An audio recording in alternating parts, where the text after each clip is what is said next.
Alright, we're driving Gary's 1968 Plymouth Road Runner. It's a 426 4-speed. And we restored this car back in 2017.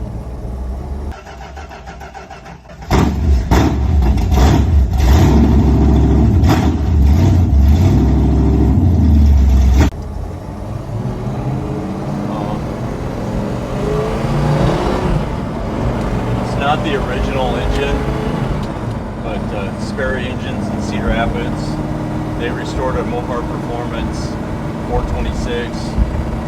It started out, we put a Phytech fuel injection on it, and it was an early generation Phytech, and it really didn't work out. We constantly had trouble with it, so we just put a 4-barrel back on it.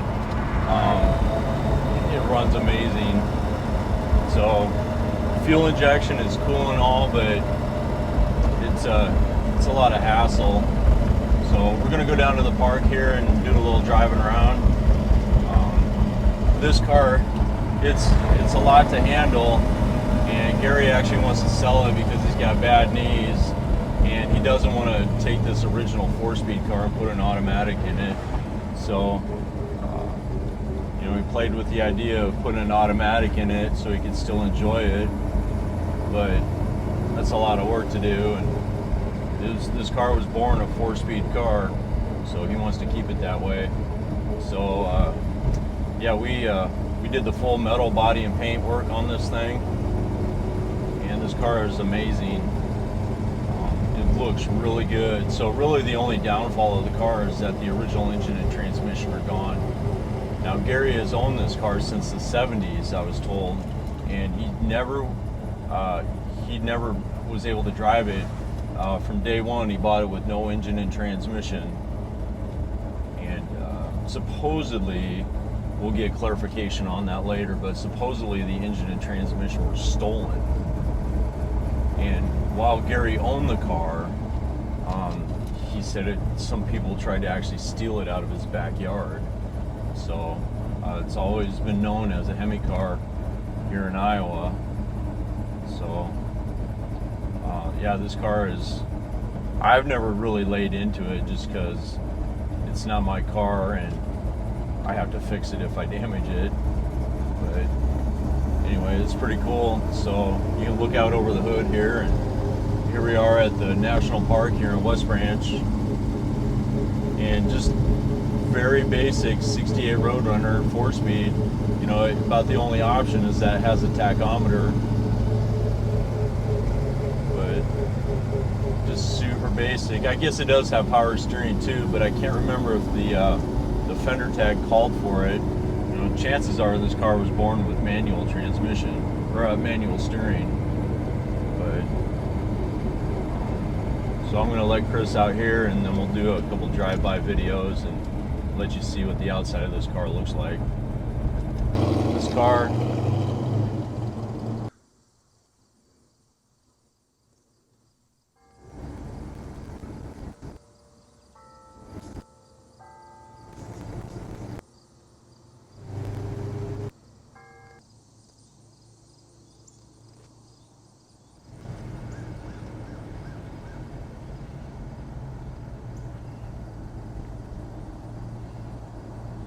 so we'll pull over here and we'll talk about the car a little bit.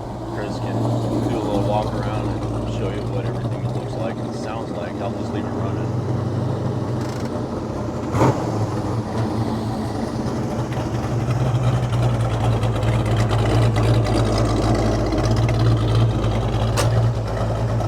Like I said, we built this like the car originally would have been born. So a black interior, bench seat. We did change the shifter. It's a kind of an updated Hurst shifter with a different Hurst shifter ball, but all original interior colors. This car was born with the white stripe and the white vinyl top, and the fender tag also called for body colored wheels with poverty caps. Pop the hood here. So under the hood it is a little modified.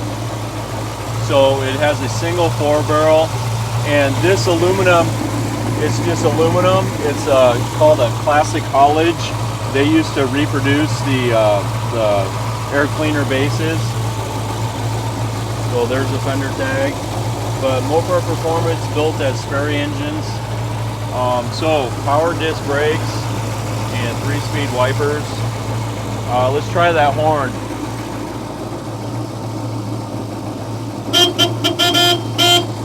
So there's your Roadrunner horn.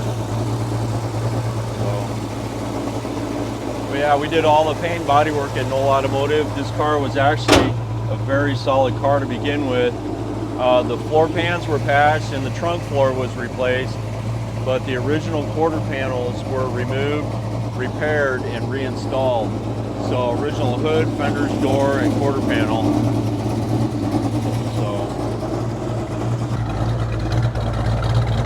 All right, so you can see the finish panel with the magenta that kind of matches the taillights there. This is the original HEMI badge that was on the car, but really nice finish panel, nice tips.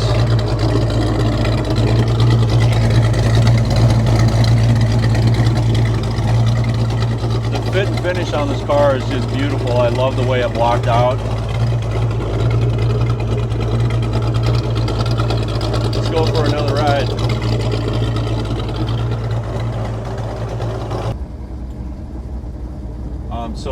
Some interesting facts about this car, and then just 68 Roadrunners in general. So 68 Roadrunner was obviously the first year for the Roadrunner, and in the early years it was just supposed to be a very economical muscle car, and with a standard engine, 3D3 engine, and then all of the early cars were born as a post or a sedan, so it would have the post. This one is actually a little bit later build, and it's a hardtop. So in my opinion, the hardtops look the best. But 3D3, and the option that you could get was a HEMI, so someone checked the right boxes when they built this car. So one thing you hear people say a lot of time is it's a J code. So in 68 and 69, that was the code for 426 HEMI. So not many of these cars around, but really cool car. So we're going to stop here in the shade, and we'll do a couple pictures, and we'll go for another drive.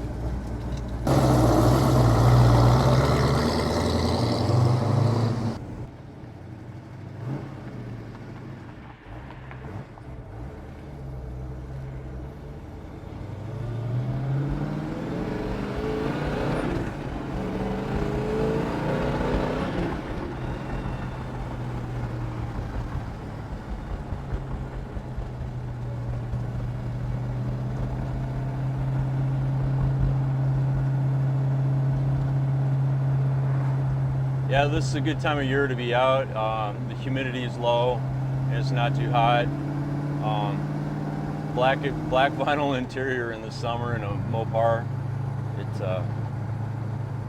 you bake pretty good. So this does have the vent windows though. Oh yeah.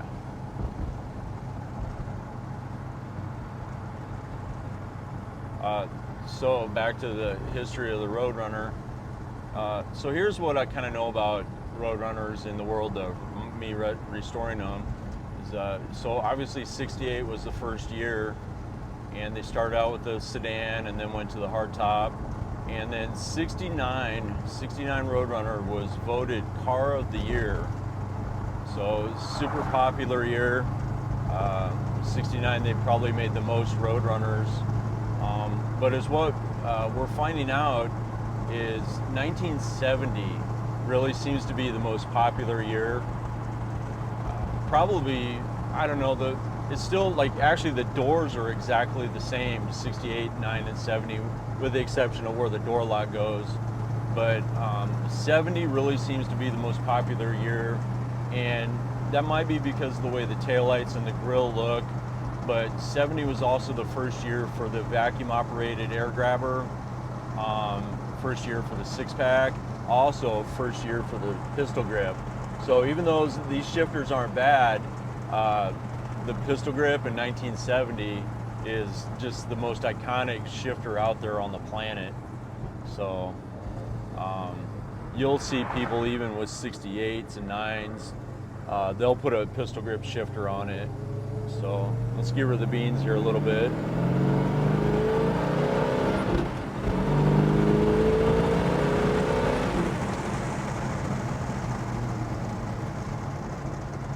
So that's about all I'm going to do with this thing. So like I said, I don't want to do any burnouts and break it because I got to fix it and it's not my car. So all right. What else? So in 71, Roadrunners in 1971 completely changed the body style. And although they're a popular car and they look pretty cool, nothing's as popular as a 70, I believe. Then the last year for the Roadrunner, they went, 75, the Roadrunner went to a different body style. I believe they call that the F body. So it was kind of like the Aspen Roadrunner. And then they also made like a Mitsubishi Roadrunner at one point.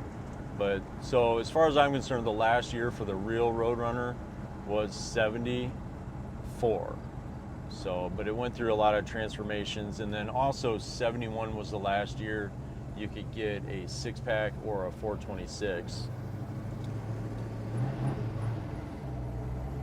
So anyway,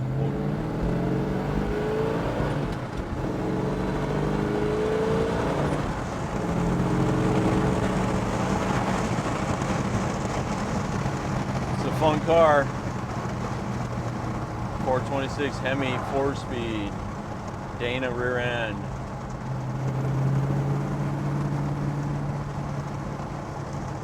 Good deal. Yep.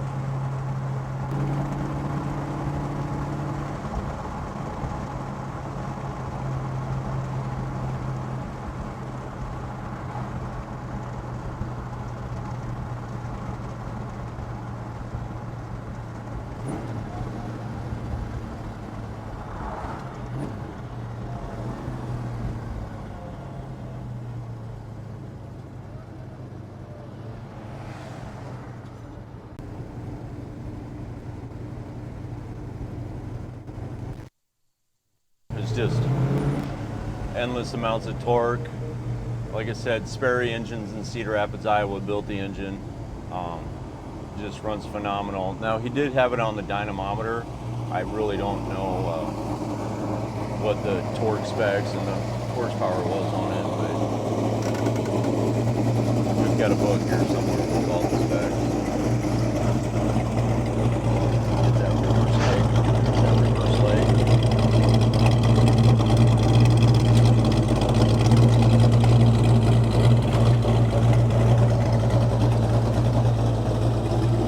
Good looking car, man. I wish I could own it.